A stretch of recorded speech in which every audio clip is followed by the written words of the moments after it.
learning, traveling and learning different foods and different cultures. And it was such a rich experience. And when you get to travel around the world, you learn so much more about people and their culture. And I think that's important. I think that's what's lacking for some people today, is they don't understand the cultures and the rich heritage that comes from all of these great countries. So we're gonna go on down and start this recipe right now. So our recipe calls for 16 ounces of cooked pasta.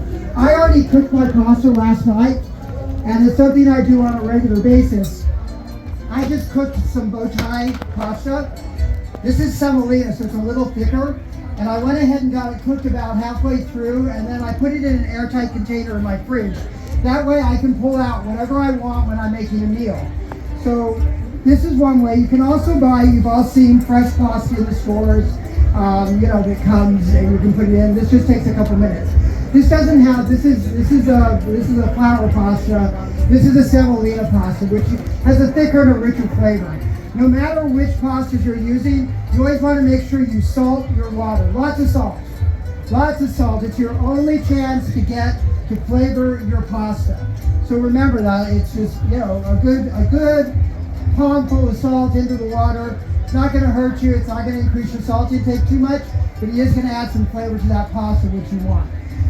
When you go to store your pasta, if you make a lot, make sure you drain it well. Let it cool outside of your refrigerator, because if you put it into your refrigerator hot with a lid on it, all that condensation ends up in the pasta and you end up with sticky, nasty pasta. So let it cool before you put it in the fridge. I'm going to go ahead and have you put put that in there, and we'll put this in the other one. And you're going to keep an eye on it and make sure it doesn't get overcooked. That is your job today. So Karen is responsible for the pasta, and we're going to start with what goes into it.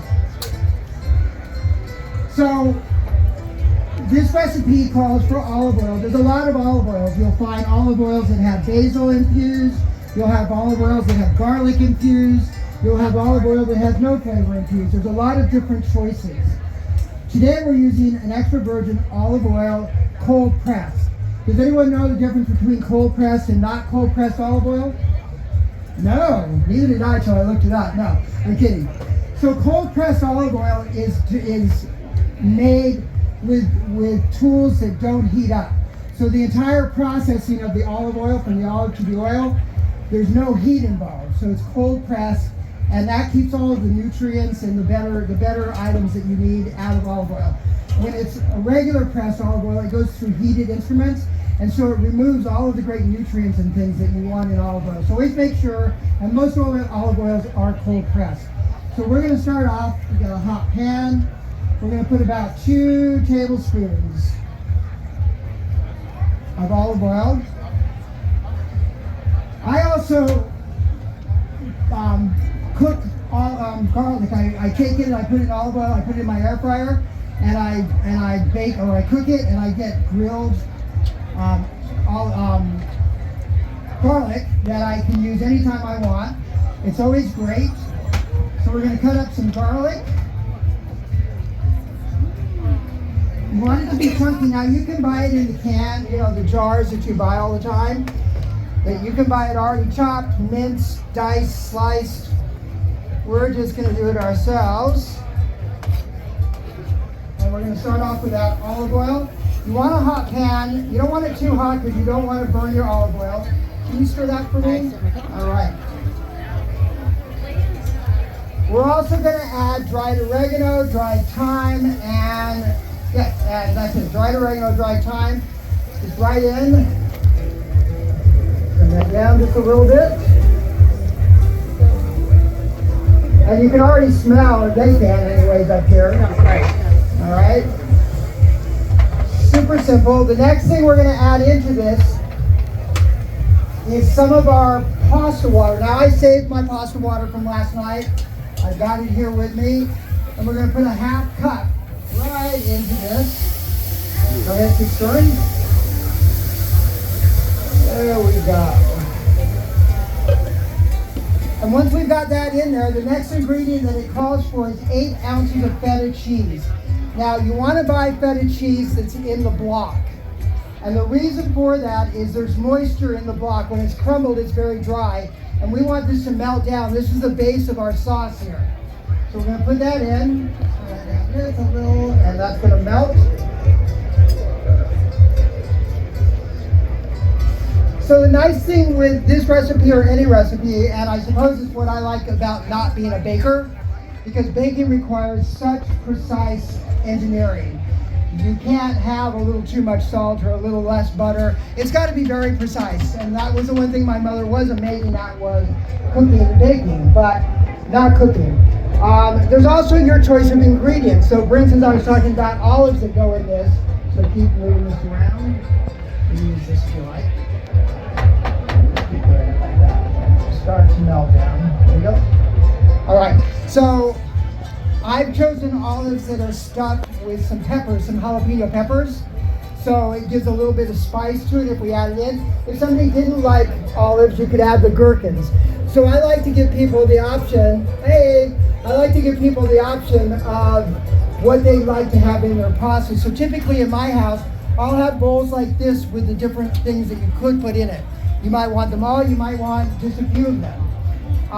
We're also using grape tomatoes in this recipe. Sometimes grape tomatoes are a little bit bigger or rounder. You can cut them in half or you can use them whole. We're going to use them whole today. How's that coming? All right, that looks good. Here's a strainer. Where's my strainer? There we go. So you can, so go ahead and take that out. There we go. Aren't these guys wonderful? I was so thankful to have them today. So they both were volunteers for me during Palm Springs Pride. Over Pride, we fed almost 1,500 volunteers in the 3 days. So I was really proud of that because we kept our volunteers happy and we kept them fed. How many of you went to Pride? Did y'all have a good time? Yeah. Our biggest Pride ever. We had almost 200,000 people that came. I had 700 volunteers that helped to put the event on all weekend long. I'm so proud of all of them. So thank you, ladies, for your help. All right, that's melting down, melting down. The next thing we're going to add in while this is melting is heavy cream. Now I know this sounds like a whole lot of fats, but it's not. And this recipe is actually going to come in under 400 calories when we're done. So we're not using a lot of heavy cream, but if you don't want to use heavy cream or you have a dairy allergy, you could use Greek yogurt. So that would be your other option to get that creaminess. Or you could use half and half, which is only half cream and half milk.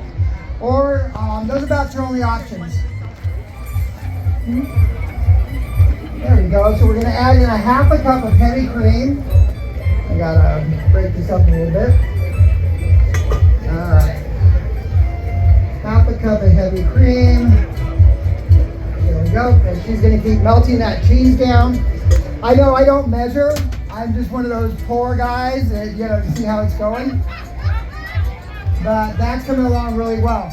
Whilst that continues to melt, we're going to add in some of the other ingredients. So I'm adding in some grilled artichoke hearts. So I've taken artichokes and I prepared them. I put them on my grill. I keep a big jar of them in my refrigerator. So we're going to add those in, keep melting. Now on this recipe it says it doesn't have specifically sun-dried tomatoes. I like sun-dried tomatoes, so I like to add them in. We're also going to add the regular tomatoes. So we're going to cut these sun-dried tomatoes up just a little bit.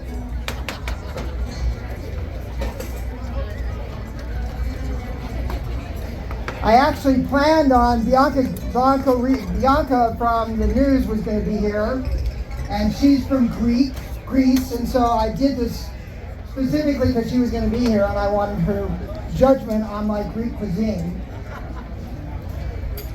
But she misses out. And one of you, oh my gosh, so good.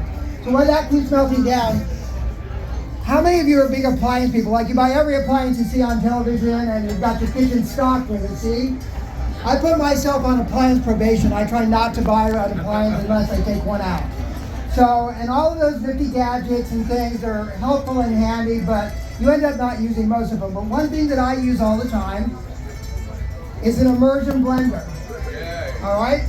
So one of you have on your seat back a little pride sticker. Look at your seat backs. Who has it? There we go. Stand up. Come on. Yay. So today, I'm giving you an immersion blender. I hope you really enjoy it. What's your name? Juan Carlos. Juan Carlos. Oh, that's a sexy name. Are you from Spain, Juan Carlos? Ecuador. All right. Well, thank you so much for coming. I hope that you'll enjoy that. That is a tool I use almost always in my kitchen. How are we doing? Good? Huh? Yep, so go ahead and strain it and put it in that big bowl, yep? The next thing we're going to add into this mix are the tomatoes. We're putting them in whole. There we go. You don't want to put them in too soon because you don't want them to explode or to blow up in your mix, so you just want to get them nice and hot. You're doing good. It's tough to be the sous chef, isn't it? What exercise for the arm? Can you smell it? Smells delicious. So it's so good. So the nice thing with this is you're not getting a lot of fat. You're going to do this in your kitchen in about 15 minutes when you don't have someone yakking at you like me. So you can do this 15 minutes of cooking and about 10 minutes of prep time. So all in all, you can have this on your table in 30 minutes. And you're under 400 calories, so it's healthy, it's good for you. And the nice thing about Mediterranean food is it's mostly vegetarian. They will add scallops or shrimp or fish into some dishes. You can even add some chicken into this if you wanted some of that protein. But you're getting plenty of protein from the feta cheese and the creams that we have in there. Not a lot of salt. All right. Coming along? All right, so now olives I think are kind of big when you're eating pasta to try and get in your mouth. So if you're using linguine, longer pasta, then I think the whole olive works for you because you can put the olive, you can get the olive and spin some pasta around it and get it in your mouth. Because we're using some bow tie pasta, we're going to cut these down into a little bit smaller pieces and put them in there. I'm also going to add some of the gherkins because it doesn't hurt. Right. Who is going to be daring enough to come up and try this? Raise a hand, one person. Ah, there we go, the lady right there. Come up here. Come on up, there's stairs right here on the side, all right? I got a question for you. Yes. On the cheese, you purposely have it kept as a block right now? Yeah, I kept it as a block because because there's more moisture in the block, and so I'm trying not so the crumbled feta wouldn't melt. But you don't still even want to cut up that block? I could have, yes. So I could have cut the block up into smaller blocks, but because I have her here to stir it, I was keeping Gotta keep them busy, right? Almost done. You want to keep it at that high temperature the whole time? Well, we're at medium temperature right now, so you just want to keep stirring it so it doesn't burn. Okay, we've got some gherkins to go in. Gherkins are not sweet pickles. Gherkins are a salty pickle that you use in a lot of cocktails. So we're going to put some of those in. You'll find them on cheese platters, things like that. Do you have any allergies? No allergies, all right. So we're going to take a little bit of this. Would you like this kind of pasta or this kind of pasta? This kind? All right. So we're going to take that out of there. I'm going to put a little bit in here.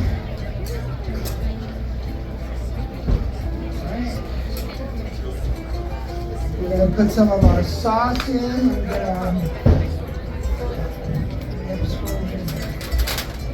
We're going to take some of this delicious sauce.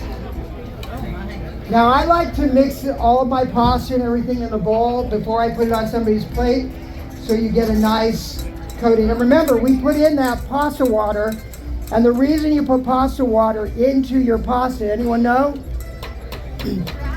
To make it grab, to stick your sauce to the pasta. Otherwise, when you're doing spaghetti and you pick it up and all the sauce is off of it and you just got spaghetti, if you add a little bit of your pasta water that you cooked it in, that sauce will stick. So, And what was your name again, dear? Marcy. Marcy, come be my taste tester. Say nothing if you don't like it. Just lie. There you go. So Marcy is going to be my taste tester. Oh, that's delicious. Get a good artichoke heart and yeah. tomato, and My goodness. it's hot. Be careful. Right.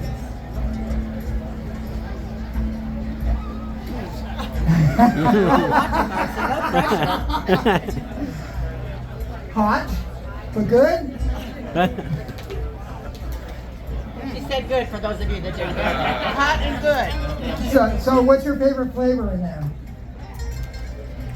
Probably the artichokes and just the sauce, everything combined. All right. Does anyone else like to have a taste? Come on. I'll put another bowl for you. Thank you. Here, you take that to the side when you finish that. And we can turn that off. And we're going to give you some of the bow tie pasta.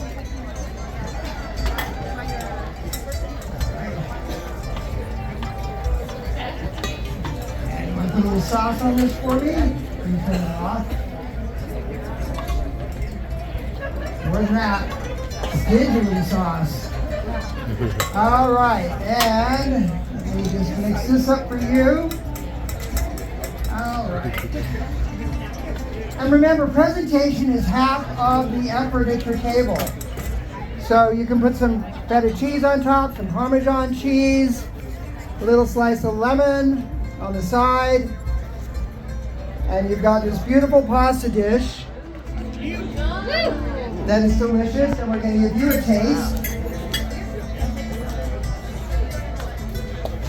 And where are you from? From LA. You're from LA. All right, I was LA. actually last week. Oh, for pride. All right, well, taste. Here we go. What do you think? Very good. Yeah? You'd let me come cook that for you in your house? Let's go now. Let's go now. All right. So as I said, this recipe comes in under 400 calories, under 30 minutes, and it's healthy and delicious for you. I want to thank all of you for coming. I think I see Bianca. Bianca, come up here. So this was our MC. I didn't see her before we started. How are you? I'm good. So Bianca, Emmy Award television newscaster. Hi everyone. Thank you so much for coming. course. I cooked Greek food just because you're Greek. Oh my gosh. So I'm going to give you a little taste of it also, Please, all right? please. All right. So thank you guys all so much for coming. Thank you. So how are you? I'm great. How are Good. you? I had a whole thing I was going to do with you.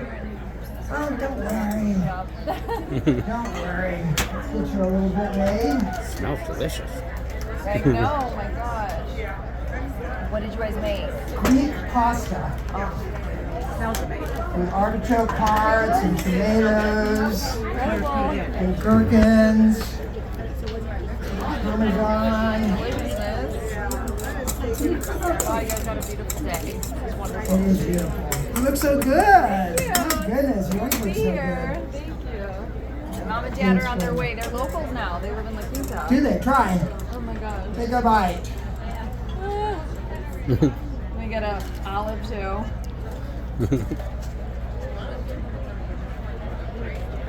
my god. Good? Yeah, great. Better than good. Good. It does honor to your heritage. Oh my god, that was amazing. Good. Well, you look so incredible. Thank you. You lost weight. Have I? You look like you lost weight. I'm engaged, you know, the I wedding the diet. way, yeah. Not so much